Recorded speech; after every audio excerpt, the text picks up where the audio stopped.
Hello everyone, जैसे कि ये फिगर देख रहे हैं पीछे मैं समझा रहा हूँ यहाँ पे। तो ये पार्ट 1 वीडियो है। यहाँ पे पार्ट 1 वीडियो में फिगर के द्वारा अच्छे से समझा दिया गया है, लेकिन यहाँ पे थ्योरेटिकल नहीं लिखवाया गया है। तो थ्योरेटिकल इस वीडियो में बताया जाएगा, थ्योरी क्या क्या है। तो अभी पार्ट 1 आप लोग पहले देख लीजिए, वहाँ से समझ लीजिए, उसके बाद आप लोग पार्ट 1 देखिए, ठीक। यहाँ पे हम लोग नेफ्रॉन के बारे में देखते हैं। सबसे पहले फिगर में हम सब कुछ समझ गए हैं, उसके बाद हम लोग का इम्पोर्टेंट होता है नेफ्रॉन। एक किडनी में 1 मिलियन, लगभग 1 मिलियन नेफ्रॉन होते हैं। यहाँ पे हम देख लेते हैं नेफ्रॉन। तो नेफ्रॉन का काम, नेफ्रॉन हम देखते हैं यहाँ पे। नेफ्रॉन युक्त यौगिक, मतलब नेफ्रॉन में क्या क्या यौगिक होते हैं। नेफ्रॉन हमारा क्या करता है, नेफ्रॉन कंपाउंड्स जो होते हैं ये मानव शरीर से बाहर निकालना या उत्सर्जन करना, इसी का काम कार रहता है। तो नेफ्रॉन युक्त यौगिक, और इसमें कौन कौन से होते हैं, तो अमोनिया सबसे पहले, उसके बाद यूरिया, उसके बाद आता है यूरिक अम्ल मतलब यूरिक एसिड, उसके बाद क्रिएटिनाइन। इस चीज़ को हम लोग देख लिए, नेफ्रॉन के अंदर होते हैं। नेफ्रॉन युक्त यौगिक इतना चीज़ है। उसके बाद हम इसके आगे देख लेते हैं। उसके आगे इस किडनी को मैंने समझा दिया था। ये हो गया हम लोगों का किडनी, ये हो गया हमारा यूरेटस जिसे मूत्र नलिका बोलते हैं। ये हो गया हमारा ब्लैडर, यहाँ पे पेशाब को इकट्ठा करते हैं। ये उसके रास्ते यहाँ से हम लोग, यहाँ से मूत्र को त्याग कर दिया जाता है। उसके बाद हम लोग आगे देखते हैं उत्सर्जन के लाभ। आप लोगों को पीडीएफ ये चाहिए तो आप लोग बोलिएगा, हम आप लोगों को व्हाट्सएप पे प्रोवाइड कर देंगे। व्हाट्सएप पे मैसेज करिएगा, पीडीएफ चाहिए तो मिल जाएगा। उसके बाद हम लोग देखते हैं उत्सर्जन के लाभ। उत्सर्जन के क्या क्या लाभ होते हैं।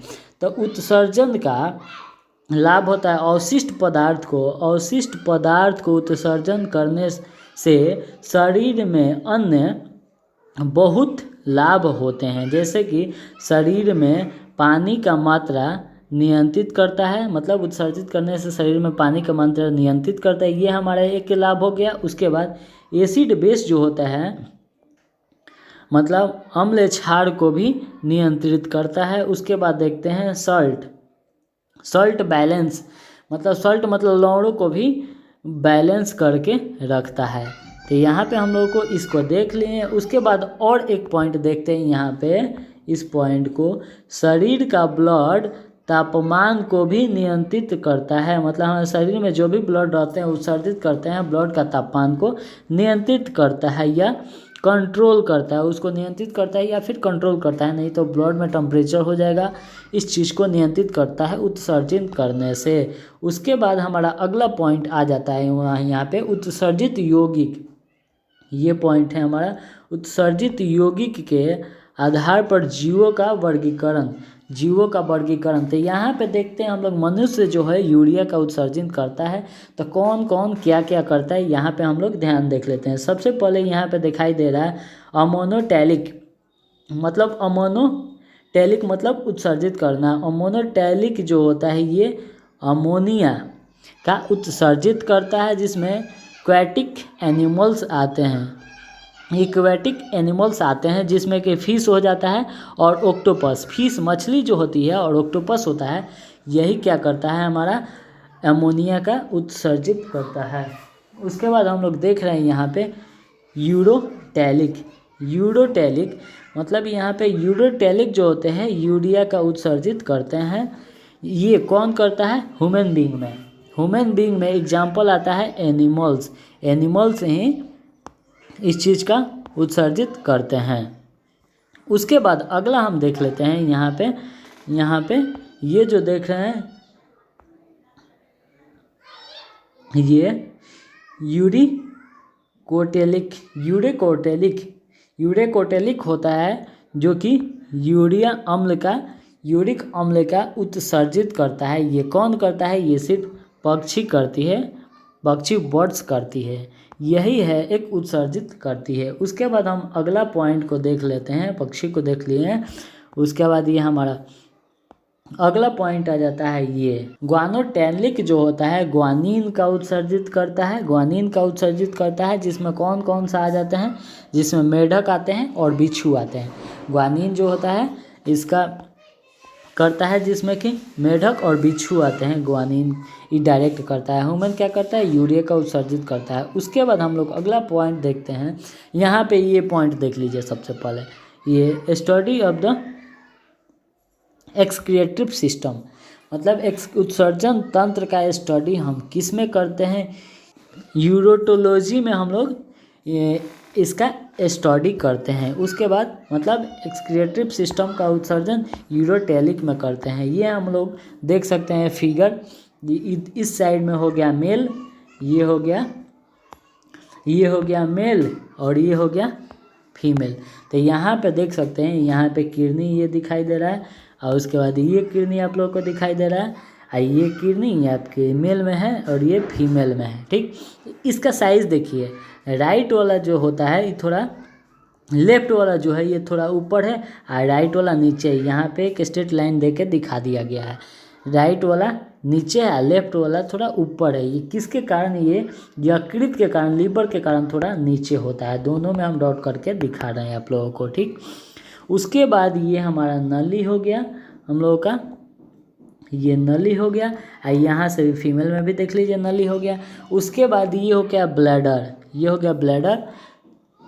यहाँ पे मेल में देखिए ये हो गया ब्लैडर यहाँ पे देख लिए। और इस फीमेल में ये ब्लैडर होता है। ठीक, और ऊपर वाला यूरेट्रस होता है। यूरेट्रस, ऊपर वाला यूरेट्रस होता है, नीचे वाला ब्लैडर होता है। लेकिन इसमें ऊपर वाला ब्लैडर होता है और नीचे वाला प्रोस्टेट होता है। प्रोस्टेट यूरेथर मतलब मूत्र मार्ग, ये यहाँ पे देख रहे हैं, यहाँ पे फीमेल के यहाँ पे मूत्र मार्ग होता है और मेल का ये मूत्र मार्ग है। इस फिगर को आप लोग अच्छे से समझ गए होंगे। यहाँ पे मेल, यहाँ पे देखें मेल यूरेटरी सिस्टम, ये है फीमेल यूरेटरी सिस्टम। इस चीज़ को आप लोग देख लिए। उसके बाद अगले पॉइंट यहाँ पे फिगर में दिखा दिया, वहाँ पे तो हम लोग बना के दिखाते हैं, यहाँ पे एक इमेज में समझ जाइए। राइट वाला किडनी हो गया, ये राइट वाला किडनी हो गया, ये लेफ्ट वाला किडनी है। राइट किडनी लेफ्ट किडनी दोनों में दिखाई दे रहा है। यहाँ पे ये यूरिन को कैसे छानता है, या इसी के रास्ते हमारा छानता है। ये फिगर बना के मैंने बताया था। ये जो नली होता है यूरेटरी होता है, मतलब ये मूत्र मार्ग होता है। यहाँ पर देख रहे हैं, यहाँ पर ये ब्लैडर मैंने बता दिया था, मतलब मूत्र जहाँ पे स्टोर किया जा सकता है उसको ब्लैडर बोलते हैं। उसके बाद प्रोस्टेट यही क्या करता है, यहाँ पे यूरेथ्री, इस चीज़ को आप लोग अच्छे से दिखा दिए। यहाँ पे पेनिस यूरेथ्रा, यहाँ पे फीमेल में यूरेथ्रा बोलते हैं और यहाँ पे मेल में पेनिस बोलता है। इस चीज़ को आप लोगों ने देख लिया। उसके बाद आगे चलते हैं। मानव में उत्सर्जन का मुख्य अंग, मानव में उत्सर्जन का कौन सा मुख्य अंग कौन कौन से है, तो एक है किडनी और उसके बाद मूत्राशय, जहाँ से हम मूत्राशय जहाँ पे ब्लैडर जहाँ पे स्टोर करके रखता है। एक होता है मूत्र नली जहाँ से मूत्र को त्याग करते हैं। एक होता है मूत्र मार्ग जिस रास्ता से मूत्र ब्लैडर में आता है। इस चीज़ को हम एक एक करके यहाँ पे थ्योरी में देख लेते हैं। पहले वहाँ पे पेज पे तो समझ गए हैं, मतलब कि बोर्ड पे सब चीज़ समझा दे। यहाँ पे हम लोग देख लेते हैं कि सबसे पहले किडनी का अध्ययन को नेफ्रोलॉजी कहते हैं। किडनी का रंग रेडिश ब्राउन होता है। क्या होता है, किडनी का रंग रेडिश ब्राउन होता है। ये हल्का लाल भूरा होता है। हल्का कलर का क्या होता है, लाल भूरा टाइप का होता है। इसका वजन 170 ग्राम का होता है। इसका वजन कितना होता है, 170 ग्राम का होता है। इसका आकार सोयाबीन के बीज के तरह होता है, सोयाबीन के बीज के तरह होता है। ठीक, उसके बाद आगे हम देखते हैं किडनी पूरी तरीका से मांसपेशी का होता है। किडनी क्या होता है, पूरी तरीका से मांसपेशी अंग का होता है। इसमें नेफ्रॉन किडनी का सबसे महत्वपूर्ण संरचनाएं एवं क्रियात्मक इकाई है। जो नेफ्रॉन होता है किडनी का सबसे महत्वपूर्ण क्रिया होता है। इसी के कारण हम लोगों का ब्लड को प्यूरिफाई करके यूरिन को साइड किया जाता है, नेफ्रॉन के कारण ही। और अगला पॉइंट यहाँ पे देखते हैं, किडनी फैक्टोरियल्स गुहा है। किडनी क्या है, फैक्टोरियल गुहा है स्थित फैक्टोरियल गुहा इसमें स्थित रहता है। इस मुख्य कार्य होता है कि ब्लड को छानना। रक्त में बहुत सारे पदार्थ होते हैं जिसमें से यूरिन को अलग करता है और अलग करके उसे उत्सर्जित करता है। इस चीज़ को हम लोग किडनी का वही काम होता है, ब्लड को छान के उसे यूरिया को अलग करके उसे उत्सर्जित कर दिया जाए। ठीक, वहाँ पे देख लिए इस फिगर की किडनी में एक किडनी में 1 मिलियन नेफ्रॉन होते हैं। एक किडनी में कितना होते हैं? 1 मिलियन नेफ्रॉन होते हैं। किडनी के चारों तरफ पाई जाने वाली झिल्ली को हम पेरिटोनियम कहते हैं। यह पेरिटोनियम किडनी के सुरक्षा प्रदान करने का कार्य करता है। क्या करता है? पेरिटोनियम का काम क्या रहता है? पेरिटोनियम का काम रहता है किडनी का सुरक्षा प्रदान करना। ये पेरिटोनियम का काम यही रहता है। एक किडनी में 1 मिलियन नेफ्रॉन होते हैं। इस चीज़ को हम देख लिया। उसके बाद हम लोग आगे देखते हैं किडनी के अंदर लगभग 1 मिलियन यानी 10 लाख नेफ्रॉन होते हैं। नेफ्रॉन पाई जाती है। इसी नेफ्रॉन के द्वारा ही ब्लड यानी रक्त को फिल्ट्राइजेशन छाना जाता है, जिसका कारण यूरिया अलग हो जाती है। इसी नेफ्रॉन के कारण नेफ्रॉन का बहुत मुख्य कार्य होता है किसमें? किडनी के अंदर फिल्टर हो जाता है। इसी फिल्ट्रेशन को अल्ट्रा फिल्ट्राइजेशन विधि कहते हैं। इस फिल्टर जो होता है उसी को अल्ट्रा फिल्ट्राइजेशन विधि कहते हैं। क्या कहते हैं? अल्ट्रा फिल्ट्राइजेशन विधि कहते हैं।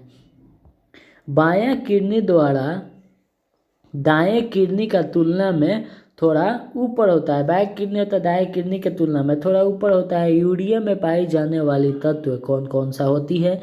तो यूरिया में पाई जाने वाली जल होती है 96%, यूरिया होती है 2% और वसा कार्बोहाइड्रेट होता है 1.3%। इस चीज़ को पहले मिटा देते हैं 1.3%। उसके बाद अन्य इसमें होते हैं। उसके बाद जो बच जाते हैं अन्य वसा कार्बोहाइड्रेट हो जाती है 1.3% और अन्य होता है आयोडीन और कैल्शियम, पोटेशियम और विटामिन आयंस वगैरह होती है 0.7% में। इसको डायलिसिस विधि का यहाँ पे आप लोग देख सकते हैं। यहाँ पे ये दिया हुआ है पहली बार प्रयोग कहाँ किया जाता है, मतलब प्रत्यारोपण कहाँ हुआ था? किडनी का। तो फर्स्ट किडनी ट्रांसपोर्टेशन मतलब ट्रांसप्लांट हुआ था। कौन किया था? तो डॉक्टर मूरे ने 4 मार्च 1954 को किए थे। 4 मार्च 1954 को सबसे पहली बार ट्रांसप्लांट किया गया था, जो डॉक्टर जोरेक मूरे ने किए थे। ये हॉस्पिटल में किए थे। कौन हॉस्पिटल में किए थे? पिटल्सबर्ग बहिगम ये हॉस्पिटल का नाम है। ये कहाँ पर है? यूके में है। यूके में ये स्थित है। वहीं पे सबसे पहले ट्रांसप्लांट किया गया था। उसके बाद हम लोग अगला पॉइंट देख लेते हैं। ये किडनी है। किडनी के अंदर ये रेनल्स इस चीज़ को मैंने पढ़ा दिया था। उसके बाद हम अगले पॉइंट को देखते हैं। यहाँ पे ये रेनल्स करीब 12 से 15 होते हैं। यही चीज़ को हम कहते हैं रेनल कॉर्टेक्स। 12 से ये 15 होता है। उसके बाद हम लोग यहाँ पे ये वेस्ट फिगर है। यहाँ पे हम फिगर को डाउनलोड किए थे। उसके बाद यहाँ पे देख लेते हैं अगला पॉइंट, नेफ्रॉन की संरचना एवं क्रियात्मक क्या क्या करती है? नेफ्रॉन को किडनी की संरचना एवं क्रियात्मक इकाई कहते हैं। नेफ्रॉन को क्या कहते हैं? किडनी की संरचनाएं हम क्रियात्मक इकाई कहते हैं। उसके बाद अगला पॉइंट देते हैं, नेफ्रॉन के द्वारा ही रक्त में यूरिया का निस्बंधन किया जाता है। नेफ्रॉन के द्वारा ही रक्त में जो फिल्टर किया जाता है ना, निस्बंधन यानी ब्लड को छाना जाता है। यही सबसे मुख्य कार्य संरचनाएं होता है। इसी के कारण ब्लड को छाना जाता है। उसके बाद अगला यहाँ पे पॉइंट देख लेते हैं, नेफ्रॉन को अल्ट्रा फिल्ट्राइजेशन एवं रीअब्जॉर्प्शन विधि पर कार्य करता है। फिल्ट्राइजेशन और रीअब्जॉर्प्शन विधि पर काम करता है। जैसे कि यहाँ पे आप लोग देख रहे हैं अगला ये फिल्ट्रेशन को हिंदी में करते हैं परानिस्बंदन। अगला होता है रीअब्जॉर्प्शन मतलब पुनः अवशोषित। यहाँ पे क्या करता है? यहाँ पे फिल्टर कर देता है। उसके बाद फिर ये अवशोषण होने के लिए पुनः अवशोषित हो जाता है। उसके बाद ये सेक्रेशन होता है, मतलब श्रावण होता है, शरीर में श्रावण प्रवेश कर दिया जाता है फिल्टर करने के बाद। उसके बाद ये लास्ट होता है एक्सक्रिएशन, उसके बाद उत्सर्जन, मतलब उस चीज़ को त्याग दिया जाता है इस यहाँ के रास्ते। ठीक, इस चीज़ को आप अच्छे से देख लीजिए। मतलब ये संरचनाएं ऐसे गोल गोल हमेशा चलते रहता है। पहले फिल्टर होगा और फिर पुनः अवशोषित होगा, उसका श्रावण हो गया, उसके बाद उत्सर्जन हो जाएगा, इतना सब क्रिया हो जाती है। उसके बाद हम सी टाइप के बोमेन कैप्सूल को मैंने देख लिया था। इस तरह के बोमेन कैप्सूल होते हैं, इस तरह से संरचना है, इसे घूम घूम के जाती है, इधर से जाती है। फर्स्ट वाला जो होती है इतना, तो ये होते हैं सी कैप्सूल्स। इस चीज़ को मैंने फिगर में समझा दिया था, यहाँ पे थ्योरी में आप लोगों को लिखने के लिए मैंने बता दे रहा है। बोमेन्स कैप्सूल में स्थित ग्लोमेरुलर के में छानने की शुरुआत होती है। इससे पहले उसके बाद पीसीटी में, उसके बाद हैनले के झूला मतलब लूप ऑफ हैनली में होता है, और उसके बाद डीसीटी में इसको छानने का क्रियाएं होती है। छानने के बाद यूरिन अलग हो जाता है, इसके बाद कलेक्शन डक्ट में चला जाता है, मतलब वहाँ पे स्टोर कर दिया जाता है। ये कलेक्शन डक्ट मूत्राशय मतलब यूरेटरी डक्ट से जुड़ा हुआ होता है, मतलब यूरेटरी डक्ट से जुड़ा हुआ होता है, जिसके माध्यम से मूत्राशय को यहाँ से बाहर उत्सर्जित कर दिया जाता है, उसको त्याग दिया जाता है। उसके बाद यहाँ पे इस चीज़ को मैंने फिगर में हम बोर्ड पे बताया था। बोमेन्स कैप्सूल इसी टाइप का होता है, इसके अंदर ये होता है ग्लोमेरुलस फिल्टर, ये होता है पीसीटी, ये हरा वाला, ये नीचे वाला देता है मतलब डक्ट लुक ऑफ हैनली बोलते हैं। इधर ये येलो वाला दिखाई दे रहा है जिसको हम बोलते हैं डीसीटी, डिस्टल्स कन्वोल्यूट ट्यूब। इस चीज़ को आपने अच्छे से देख लिया। यहाँ पे कलेक्शन होता है, कलेक्ट होता है, यहाँ पे संग्रहित नलिका इसको हिंदी में बोलते हैं। ये होता है हमारा नेक, ये होता है हमारा मूत्राशय जिसको ब्लैडर बोलते हैं। ब्लैडर में ये गोल्ड कलर की संरचनाएं दिखाई दे रहे हैं, इसको हम बोलते हैं नेक। अगर ये नेक नहीं रहेगा तो हम लोग का यहाँ से ब्लैडर से यूरिन यानी पेशाब बहते रहेगा, पॉइंट गीला हो जाएगा। ठीक, तो इसी के कारण हम लोग इस चीज़ को लॉक करके रखते हैं, लॉक रहता है, नेक के कारण ही लॉक रहता है। बहुत सारे लोगों को बीमारी हो जाता है जिसके कारण एक झिल्ली पहना दिया जाता है, जिसको थैली पहना दिया जाता है। इस थैली से जुड़ा हुआ ये रहता है, जिससे कि जो भी यहाँ से लीक होता है इसमें स्टोर होते रहता है। इसी में एक ढक्कन होता है इस चीज़ को बाहर निकालने के लिए, इसमें ये स्टोर होते रहता है। यही नेक जिसका ख़राब हो जाता है तो ये यहाँ पे स्टोर होता है। ये हो गया हमारा मूत्र मार्ग, इस चीज़ को अच्छे से देख लिए। उसके बाद हम यहाँ पे ये देख लिए कि इसका मार्ग जो होता है, मूत्र मार्ग होता है, मेल में 20 सेंटीमीटर होता है और फीमेल में 4 सेंटीमीटर का होता है। इस चीज़ को देख लिए। उसके बाद इम्पोर्टेंट पॉइंट हम देख लेते हैं, इसका इम्पोर्टेंट पॉइंट का होता है। तो इम्पोर्टेंट पॉइंट हम यहाँ पर देख लेते हैं। अल्ट्रा फिल्ट्रेशन मतलब बड़ा निस्बंधन, छोटे छोटे कणों को बड़े मात्रा में छानने का क्रियाएं होती है इसमें किडनी को अल्ट्रा फिल्ट्रेशन के द्वारा रक्त को छाना जाता है। किसके द्वारा? अल्ट्रा फिल्ट्रेशन के द्वारा रक्त को छाना जाता है। ताज़ा मूत्र में, यहाँ पे अगला पॉइंट देते हैं, ताज़ा मूत्र में गंध का कारण अमोनिया होता है। ताज़ा मूत्र होता है थोड़ा देर के बाद गंध करने लगता है, किसके कारण? अमोनिया के कारण है मूत्र गंध करने लगता है। अगला देखते हैं, मूत्र का रंग हल्का पीला लाइट येलो होता है। ये यूरोक्रोम के कारण ये लाइट येलो माने हल्का पीला मूत्र का रंग होता है। उसके बाद इसका मूत्र का पीएच मान 6 होता है, जो कि एसिड मतलब अम्लीय होता है। मूत्र का क्या होता है? पीएच मान 6 होता है। उसके बाद अगला हम पॉइंट देख लेते हैं, मूत्र वाहिकाओं की लंबाई 25 सेंटीमीटर की होती है। मूत्र वाहिकाओं की कितनी लंबाई होती है? 25 सेंटीमीटर, जो कि मैंने बोर्ड पे बताया था तो आप लोग समझ गए होंगे। उसके बाद मूत्राशय में यूरिन को स्टोर करने की क्षमता मूत्राशय में यूरिन को स्टोर करने की क्षमता कितनी होती है? तो मेल में 800 ml होती है और फीमेल में 500 ml। मेल जो होता है मनुष्य जो 800 ml स्टोर करके रख सकता है पेशाब को, और फीमेल जो है 500 स्टोर करके रख सकती है। मूत्राशय में 150 से 200 ml तक स्टोर हो जाने के बाद हम लोग को लगता है कि हम लोग को अब पेशाब करना चाहिए, मूत्र त्याग करने की भावनाएं उत्पन्न हो जाती है। तो हम लोग 150 ml से 200 ml हमारा इस स्टोर हो जाता है मूत्राशय में, तो हम लोग को त्याग करने की भावनाएं उत्पन्न हो जाती है। उसके बाद हम लोग आगे देख लेते हैं यूरेथ्रा मतलब मूत्र मार्ग की लंबाई मेल में 20 सेंटीमीटर और फीमेल में 4 सेंटीमीटर की होता है, ये मैंने बता दिया। उसके बाद आते हैं अगला पॉइंट है हम लोग का किडनी। ये थोड़ा सा लंबा वीडियो हो गया इसलिए कि यहाँ पे PDF में भी समझाना पड़ा, अब लंबा अगला वीडियो नहीं होगा। यहाँ पे आप लोग देख लिए। अगला पॉइंट है किडनी के द्वारा जिस दर से रक्त का फिल्टर किया जाता है, मतलब किडनी के द्वारा फिल्टर कैसे होता है, तो यहाँ पे आप लोग देख रहे हैं कि 125 ml पर मिनट, 1 मिनट में 125 ml फिल्टर ब्लड हो जाता है, और एक दिन में 180 लीटर पर डे फिल्टर होता है। कितना होता है?